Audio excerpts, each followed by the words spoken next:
और दूध का जो प्रोडक्शन 2020-21 में हुआ वो हुआ लगभग 15.76 लाख टन।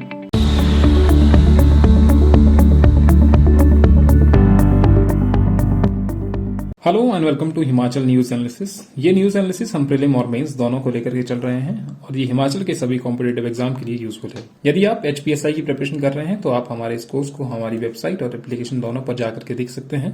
एप्लीकेशन का लिंक डिस्क्रिप्शन में मिल जाएगा। चलिए शुरू करते हैं। आज की पहली न्यूज है, CM presided over independence day event at सराहा इन सिरमौर। यहाँ पर सीएम जयराम ठाकुर जी ने कुछ अनाउंसमेंट की जो हमारे एग्जाम पॉइंट ऑफ व्यू से इंपॉर्टेंट है, क्योंकि पिछले कल तो कोई भी न्यूज़पेपर नहीं आया था। तो यहाँ पर जो अनाउंसमेंट की गई है वो देखते हैं हम जरा। The CM also announce the revise पे scale of about 4000 employees of the जिला परिषद cadre in the Panchayati Raj department. उनके पे स्केल जो है वो अब चेंज किए जाएंगे। Panchayat chowkidar who have 12 years of continuous service would be employed as daily wage worker. तो उनको क्या किया जाएगा, कन्वर्ट डेली वेज वर्कर में कन्वर्ट किया जाएगा। इसके साथ साथ ही उन्होंने एडिबल ऑयल पर मिलने वाली सब्सिडी को बढ़ा करके 5 से 10 कर दिया है फॉर अबव पॉवर्टी लेवल, और 10 से बढ़ा करके 20 कर दिया है for the families of below poverty line. He said a pre primary education policy would be chalked out and teachers would be recruited as per requirement. यानी कि पुराने वाले को खत्म किया जाएगा, नई लाई जाएगी पॉलिसी और टीचर्स को भी उसी के अकॉर्डिंग अपॉइंट किया जाएगा। नेक्स्ट न्यूज है, बीड़ बघेड़ा में बनेगा अयोध्या धाम। प्रभु राम के 11 पवित्र स्थानों की मिट्टी होगी इस्तेमाल। ये कहाँ की बात हो रही है? सुजानपुर ग्राम पंचायत बीड़ बघेड़ा में 50 लाख रुपए की लागत से भव्य अयोध्या धाम का निर्माण किया जाएगा। अभी यहाँ पर शिवधाम और कृष्णधाम भी यहाँ पर आकर्षण का केंद्र है। यहाँ पर 30 फीट ऊंची भगवान राम की मूर्ति बनाई जाएगी जो आस्था और पर्यटन का केंद्र बन सकती है। कहाँ पर? हमीरपुर में। इस धाम में प्रभु राम से संबंधित 11 पवित्र स्थान की मिट्टी और 11 नदियों का पानी इस्तेमाल किया जाएगा। वो 11 नदियां ये है जिसमें से आपकी गंगा, यमुना, सरस्वती, सरयू, मंदाकिनी, नर्मदा, गोमती, तुंगभद्रा, भागीरथी, गोदावरी, इन सभी का पानी यूज किया जाएगा और 11 जगहों से मिट्टी भी यहाँ पर लाई जाएगी। तो ये एक पर्यटन का केंद्र बन सकता है। हमीरपुर के लिए ये बहुत अच्छी बात है। पूरे हिमाचल के लिए ये आर्थिक दृष्टि से और पर्यटन की दृष्टि से ये बहुत महत्वपूर्ण है। नेक्स्ट न्यूज, सूबे में मुख्यमंत्री मोबाइल क्लिनिक वाहन योजना। इसकी घोषणा मुख्यमंत्री जयराम ठाकुर ने अपने रिसेंट बजट में ही कही थी, तो इसको अब अप्रूव कर दिया गया है। 10 वाहनों को हरी झंडी दिखाई गई है। इस योजना से दूर दराज के क्षेत्रों में चिकित्सा सहायताएं उपलब्ध करवाई जाएंगी। इसमें चिकित्सक, फार्मासिस्ट, लैब टेक्नीशियन और आवश्यक उपकरणों से युक्त ये मोबाइल क्लिनिक वाहन दुर्गम क्षेत्रों के गांव में लोग को घर द्वार पर चिकित्सा उपलब्ध करवाएंगे। उन्होंने कहा कि वर्ष 2022-23 के बजट में मुख्यमंत्री मोबाइल क्लिनिक वाहन सेवा आरंभ करने की घोषणा की गई थी। आजादी का अमृत महोत्सव के उपलक्ष्य पर यह सेवा विधिवत रूप से आरंभ कर दी गई है। तो याद रखें, इंपॉर्टेंट है हमारे एग्जाम पॉइंट ऑफ व्यू से, मुख्यमंत्री मोबाइल क्लिनिक वाहन योजना। नेक्स्ट न्यूज, हमीरपुर पहुंचे वेट लिफ्टर विकास, स्वागत के लिए उमड़ी प्रशंसकों की भीड़। कॉमनवेल्थ गेम्स में विकास ठाकुर ने सिल्वर मेडल जीता है, तो ये अभी हमीरपुर पहुंचे तो वहां पर उनका स्वागत किया गया। यहां से एग्जाम में कई बार ये भी पूछा गया है कि अवाहा देवी कहां पर है, तो वो भी हमीरपुर में है। ये देखिए, ये हमारे एग्जाम के लिए इंपॉर्टेंट है कि हाल ही में एशियन गेम्स में हिमाचल प्रदेश से सिल्वर मेडल किसने जीता, तो वेट लिफ्टर विकास। NIRF कार्यालय ने सूचना दी कि प्रदेश विश्वविद्यालय में अध्यापक छात्र अनुपात 1:50 है, यानी कि 1 अध्यापक है और 50 स्टूडेंट है। इससे अधिक होने के कारण मूल्यांकन प्रक्रिया से विश्वविद्यालय को बाहर रखा गया है। इसलिए हिमाचल प्रदेश यूनिवर्सिटी को इस मूल्यांकन में रखा नहीं गया है, क्योंकि वहां पर जो अनुपात है स्टूडेंट का और अध्यापक का वो ज्यादा है। इस पर कार्यालय ने इस अनुपात को मापने का एक फॉर्मूला भी दिया। विश्वविद्यालय ने जब इस फॉर्मूले पर अपने अध्यापक छात्र अनुपात को देखा तो पाया कि अनुपात 1:50 से काफी कम है। तो ये जब हिमाचल यूनिवर्सिटी ने अपनाया कि वो फॉर्मूला अप्लाई अपने तर्ज पर उन्होंने किया, तो उन्होंने पाया कि ये तो कम है। तो फिर उन्होंने अब मांग की है कि हमें भी इस सूची में जगह मिले। इस मैट्रिक्स में बीवी लगभग 18 अंक प्राप्त करता है। इस विश्वविद्यालय ने इस गणना के आधार पर NIRF को लेकर अपना पक्ष रखा है। इसके आधार पर मूल्यांकन करने के लिए आग्रह किया हुआ है। तो NIRF के बारे में जानते हैं। The national institutional ranking framework was approved by the ministry of education, erstwhile ministry of human resource development. पहले मिनिस्ट्री ऑफ एजुकेशन का नाम था ministry of human resource and development. तो NIRF की शुरुआत हुई सितंबर 2015 में। It is the first ever efforts by the government to rank higher educational institutions in the country. जितने भी हायर इंस्टीट्यूशंस हैं NIRF के द्वारा रैंक किया जाता है। Participation in NIRF was made compulsory for all government-run educational institutions in 2018. Best institution across 11 categories are listed out. तो 11 categories हैं इसमें। ओवरऑल नेशनल रैंकिंग है, यूनिवर्सिटीज है, इंजीनियरिंग है, कॉलेज है, मेडिकल है, मैनेजमेंट है, फार्मेसी है, लॉ है, architecture, dental and research. IIT Madras पहले नंबर पर है, तो आप ये याद रख सकते हैं। एग्जाम के लिए हमारे यही इंपॉर्टेंट है। तो अभी देखते हैं कि एचपीयू को इस रैंकिंग में शामिल किया जाता है कि नहीं किया जाता है। नेक्स्ट न्यूज है, सूचना राजपूत बनी मिस हिमाचल फिटनेस मॉडल। तो कई बार एग्जाम में पूछा जा सकता है कि हाल ही में हिमाचल फिटनेस मॉडल का खिताब किसे दिया गया, तो वो है सूचना राजपूत। कुल्लू की सूचना Rajput miss Himachal fitness model बनी है। वर्ल्ड फिटनेस फेडरेशन ने अटल बिहारी पर्वतारोहण संस्थान मनाली में एक दिवसीय मिस्टर और मिस हिमाचल प्रतियोगिता करवाई। महिला वर्ग में 2 श्रेणियों में प्रतियोगिता हुई। इसमें फीमेल फिटनेस मॉडल और फीमेल स्पोर्ट्स मॉडल शामिल रही। इन दोनों प्रतियोगिता में कुल्लू की सूचना राजपूत ने हिस्सा लिया। उन्होंने दोनों श्रेणियों में स्वर्ण पदक हासिल किया, तो ये एग्जाम के लिए इंपॉर्टेंट हो जाता है। नेक्स्ट हमारा आर्टिकल है, प्रदेश के लिए टिकाऊ अर्थव्यवस्था के आधार।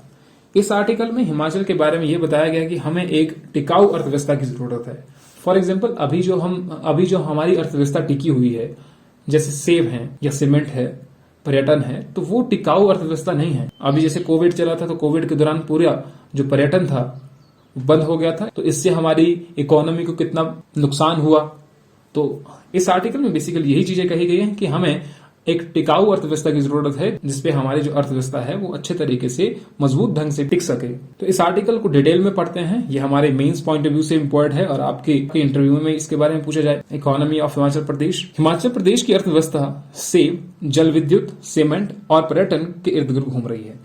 और ये बेसिक सी बात है कि हम हिमाचल में और क्या चीजें हैं, सेब, जल विद्युत, सीमेंट और पर्यटन। ये चीजें तो हिमाचल में फेमस हैं। इनमें से सीमेंट कोई टिकाऊ उद्योग नहीं है। कुछ वर्षों में सीमेंट के भंडार खत्म हो जाएंगे। तो पर्यटन के लिए हमें उत्तराखंड और जम्मू कश्मीर से प्रतिस्पर्धा करनी पड़ती है और प्रदेश के प्रमुख पर्यटन स्थलों पर काफी भीड़ भड़के की स्थिति बनने लग पड़ी है। तो यहीं से देखा जा सकता है कि सीमेंट एक टिकाऊ उद्योग नहीं है, क्योंकि उसके भंडार जब खत्म हो जाएंगे तो उसका प्रोडक्शन भी कम होने लगेगा।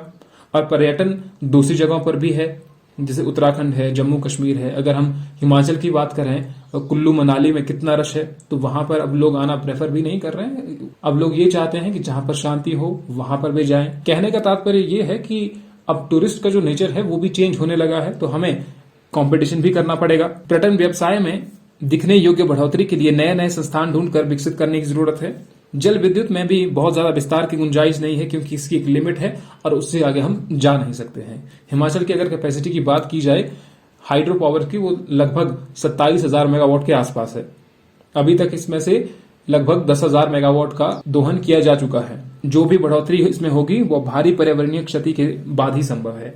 यानी कि अगर हम कोई हाइड्रो पावर प्रोजेक्ट बना रहे हैं तो उसमें पर्यावरण के लिए क्षति होना लाजमी है। सीमेंट उद्योग की स्थिति भी यही है। ऐसे में बढ़ती आबादी और उसके साथ बेरोजगारी से पार पाने के लिए कोई वैकल्पिक क्षेत्र आर्थिक संबंध के लिए ढूंढना बहुत जरूरी है। विशेषकर ऐसे विकल्प जो पर्यावरण को बचाकर जलवायु परिवर्तन से निपटने में भी मददगार हो और टिकाऊ भी हो, जिससे आम बेरोजगार को आजीविका के अवसर मिले और सरकार के खजाने में भी बेहतर आय के अवसर उपलब्ध हों। ऐसा इसलिए भी जरूरी हो जाता है क्योंकि हिमाचल प्रदेश इस समय 60,000 करोड़ के कर्ज के नीचे आ चुका है। ये हमने बात की थी रिसेंट के लेक्चर में ही, जब हमने देखा था कि हिमाचल प्रदेश में अभी तक लोन की स्थिति क्या है। एफआरबीएम एक्ट के बारे में हमने देखा था और यह कर्ज प्रति वर्ष बढ़ता ही जा रहा है, क्योंकि सरकार चलाने का खर्च बहुत ही बढ़ गया है, जिसे कम करना संभव ही नहीं है। विकास की अपनी मांगे हैं जिन्हें कोई भी सरकार दरकिनार नहीं कर सकती। इसलिए नया आर्थिक आयाम क्या हो जो भरोसेमंद भी हो और टिकाऊ भी हो। कृषि तो पहाड़ी क्षेत्रों में मुश्किल से रोटी का जुगाड़ करने योग्य संबल ही दे पाती है। बागवानी में भी ज्यादा विस्तार की गुंजाइश कम ही दिखाई देती है। अभी की अब जो नई जनरेशन है वो इसकी तरफ कम झुकाव है, उनका कृषि की तरफ उनका कम झुकाव है। ये रहे आपके जो हिमाचल प्रदेश में मेजर सीमेंट प्लांट लगाए गए हैं। The 4 main cement plants in the state are ACC cement plant at Barmana, ये एग्जाम में पूछे जाते हैं। Bilaspur UltraTech plant at Bagha, Solan में Ambuja cement plant at Darlaghat, Solan and cement corporation of India plant at Rajban, Paonta Sahib. तो ये है major. Some of these companies have more than 1 unit where the production of cement is being undertaken. The total annual production from these plants is about 18 million ton. तो कितना है? 18 million ton है जो हिमाचल में production किया जाता है एक साल में सीमेंट का। तो एक टाइम ऐसा भी आएगा कि सीमेंट के भंडार खत्म हो जाएंगे। इसलिए कहा गया है कि हमें किसी दूसरे एक अच्छे टिकाऊ अल्टरनेटिव की ओर जाना पड़ेगा। हिमाचल के पहाड़ी क्षेत्रों में भी कृषि करना आसान नहीं है। यहाँ पर 80% जोतें 1 हेक्टेयर से कम है और उनमें से भी 60% के लगभग 1 एकड़ से भी कम है। औद्योगिकरण का जो मॉडल हमने अपनाया है उसकी भी सीमाएं आ गई हैं। जो भी उद्योग बाहर से लाए जा रहे हैं कच्चे माल पर निर्भर होगा। वह यहाँ मुख्यधारा के साथ प्रतिस्पर्धा नहीं कर सकता, क्योंकि तैयार माल को बेचने के लिए भी बाहर ही जाना पड़ता है। कहने का तात्पर्य यह है, फॉर एग्जाम्पल हिमाचल में कोई कपड़ा उद्योग नहीं है, तो यहाँ के जो व्यापारी हैं कपड़ा कहाँ से लाते हैं? चंडीगढ़ से लाते हैं, दिल्ली से लाते हैं और यहाँ जाकर के वो बेचते हैं। तो यहाँ पर कच्चा माल तैयार नहीं हो रहा है। दोहरे किराए की मार से प्रतिस्पर्धा मूल्य दे पाना संभव नहीं होता, इसलिए उद्योग विशेष पैकेज के इंतजार में रहते हैं और उससे बेहतर सुविधा कहीं मिल जाए तो अपना बोरिया बिस्तर लपेट कर उस तरफ कूच करते ही भी देर नहीं करते हैं। इसलिए ऐसा उद्योगीकरण का मॉडल बनाना और बढ़ाया जाना चाहिए जो दीर्घकाल तक भरोसेमंद हो। अब गवर्नमेंट की तरफ से अगर कुछ छूट दी जाए, कोई स्कीम ऐसी निकाली जाए कि उद्योगों के लिए हम बढ़ावा देंगे, तो सिंपल सी बात है कि उद्योग वहां पर शिफ्ट हो जाएंगे। उसके लिए हमें कच्चे माल के उत्पादन और सर्वेक्षण से शुरू करना होगा। हमारे पास 67% वन भूमि है, जिसकी हरियाली को बचा कर रखना अब देश की जलवायु नियंत्रण और अन्य पर्यावरणीय सेवाएं प्राप्त करने के लिए जरूरी हो गया है, जिससे अभी क्षेत्रफल के अनुपात में आर्थिक लाभ नहीं मिल पा रहा है। अब इसका प्रबंधन कैसे किया जाए कि बिना वृक्ष काटे स्थानीय समुदाय और सरकारों को आर्थिक आधार भी मिल सके। ऐसा होना थोड़ा सा संभव है लेकिन मुश्किल है। प्रदेश में वनों में कई प्रकार की जड़ी बूटियां उपलब्ध हैं, उनमें कितनी बढ़ोतरी की जा सकती है इस बात का आंकलन किया जाना चाहिए। अब ये यहाँ पर फ्यूचरिस्टिक बातें कर रहे हैं कि क्या किया जाना चाहिए। तो वनों का प्रबंधन, तो वनों की कटाई के बिना ही सरकार को लाभ भी हो जाए। जैसे कि ये बता रहे हैं कि हमारे हिमाचल प्रदेश में कई तरह की जड़ी बूटियां पाई जाती हैं, उनका आंकलन किया जाना चाहिए कि कौन कौन सी जड़ी बूटियां हैं, कितने स्तर पर हैं, क्या उनको बढ़ाया जा सकता है। सुगंधित उत्पादों, जड़ी बूटियों और अन्य पुष्प आधारित फसलों को जंगल में कैसे पैदा किया जा सकता है, इस ओर ध्यान देना चाहिए। दवा और सौंदर्य प्रसाधन उद्योग में इतनी मांग बढ़ती जा रही है कि इनके उत्पादन को बढ़ाने के साथ इनके प्रसंस्करण उद्योग को प्रोत्साहन दिया जाना चाहिए। स्थानीय समुदाय उत्पादन के काम से जोड़े जाएं और उनके अच्छी खासी आय का आधार बन जाए। उद्योग से कुछ रोजगार भी खड़ा होगा और सरकार को कार्बन क्रेडिट से, रॉयल्टी से, जीएसटी से आय प्राप्त होगी। अगर हम पोल्यूशन कम करेंगे तो कार्बन क्रेडिट मिलेंगे, रॉयल्टी मिलेगी किसी चीज से। फॉर एग्जाम्पल कुल्लू शॉल हैं या कोई अन्य ऐसे उत्पाद हैं जो सिर्फ हिमाचल में ही उगते हैं, हिमाचल में ही उनका प्रोडक्शन होता है, जीएसटी से आय प्राप्त होगी। अभी जितनी भी चारागाहें लाइलाज खरपतवारों, लेंटाना, यूपिटोरियम, कांग्रेस घास आदि से नष्ट हो चुकी हैं, ये ऐसी प्रजातियां हैं जो घास को खत्म कर देती हैं या दूसरे किसी पेड़ पौधों को उगने नहीं देती हैं। ये ऐसी प्रजातियां हैं, उनको समुचित रूप से उत्पादक बनाया जाना चाहिए। तो कहने का मतलब ये है कि यहाँ पर प्राकृतिक तत्व मौजूद हैं लेकिन उनका अच्छे तरीके से यूज नहीं हो रहा है अभी तक, या तो निरी लापरवाही या दूरदृष्टि की कमी ही ठहरेगी। इन क्षेत्रों और बिरले पड़ चुके वन क्षेत्रों को पशुपालन के लिए विकसित किया जाना चाहिए। हालांकि हमारे प्रदेश में प्रति व्यक्ति 450 ग्राम दूध उपलब्ध है और जो अपनी मांग के लिए पर्याप्त है, किंतु यहाँ हर वर्ष 2 करोड़ के लगभग पर्यटक आते हैं। उनके लिए हमारे पास दूध उत्पादन को दुगना तिगुना करने की संभावना है। 2020-21 की बात करें तो वहां पर ये डाटा कुछ और निकल के आता है, ये लगभग के निकल के आता है 630 ग्राम पर डे 2020-21 के अनुसार। और दूध का जो प्रोडक्शन 2020-21 में हुआ वो हुआ लगभग 15.76 लाख टन। तो इस क्षेत्र में भी बहुत स्कोप है। आज हर घर में पशुपालन की पुरानी परंपरा कमजोर होती जा रही है, किंतु इसका विकल्प है छोटी छोटी डेयरियां खोलने के लिए बेरोजगार युवाओं को प्रोत्साहन करना। 4 से 10 पशु की डेयरी बेहतर स्थानीय रोजगार हो सकता है, जिसमें प्रतिदिन 40 किलो से 1 क्विंटल तक दूध पैदा हो सकता है।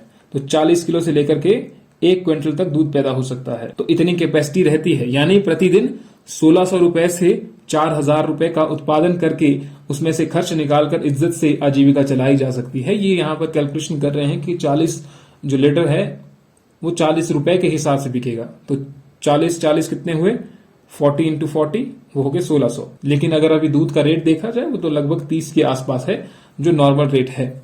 तो यहाँ पर एक ये और अल्टरनेटिव दे रहे हैं, जैसे कि अभी जड़ी बूटियों की बात हो रही थी, दूसरा ये डेयरी प्रोडक्शन की बात हो रही है। इस समय पंजाब से आयातित तूड़ी यानी कि जो भूसा होता है उसका भाव 13 से 14 रुपए किलो पहुंच गया है। पशुपालन व्यवस्थित होने से बेसहारा पशुओं की समस्या से भी कुछ हद तक निजात मिलना आसान होगा अगर पशुपालन को बढ़ाया जाए तो। इस दिशा में बांस उत्पादन भी एक बेहतर विकल्प हो सकता है। बांस का उत्पादन किया जा सकता है हिमाचल प्रदेश में। बांस खरपतवार वाली भूमि में भी सफलतापूर्वक लगाया जा सकता है, जो खरपतवार को दबा लेगा और पशुओं के लिए चारा भी उपलब्ध करवाएगा। तो बांस से यहाँ पर दो चीजें हो रही हैं। जो खरपतवार है यानी कि जो एक्स्ट्रा जो पेड़ पौधे उग रहे हैं वो भी किसी काम के नहीं है, तो उनको भी दबा देगा और साथ साथ में पशुओं के लिए चारा भी उपलब्ध हो जाएगा। और पशुपालन तो हम कर ही रहे हैं, तो यहाँ पर सभी चीजें जो हैं वो लिंक करके इस आर्टिकल में बताई जा रही हैं। हाँ, हमें एकल रोपण नहीं करना चाहिए। एकल रोपण का मतलब है कि हम कोई सिंगल क्रॉप उगा रहे हैं। Crop diversification plan Himachal Pradesh में चल रहा है। ये आपको बताना है कि कब से शुरू हुआ और किसके द्वारा चलाया जा रहा है, किसकी सहायता से चलाया जा रहा है। मिश्रित वनों में पर्याप्त मात्रा में यदि बांस लगाया जाए और वन अधिकार कानून का लाभ लेकर वन प्रबंधन समिति बनाकर बांस और मिश्रित वन लगाने का कार्य हो तो बड़े पैमाने पर बांस आधारित उद्योगों को प्रदेश में बढ़ावा मिल सकता है। इसमें कागज उद्योग तो है ही, किंतु अब बांस से एथेनॉल बनाकर पेट्रोल का विकल्प ईंधन के रूप में बनाया जा सकता है। अब क्या हो रहा है, बांस से क्या हो रहा है, एथेनॉल बनाया जा रहा है जो एक पेट्रोल का विकल्प है।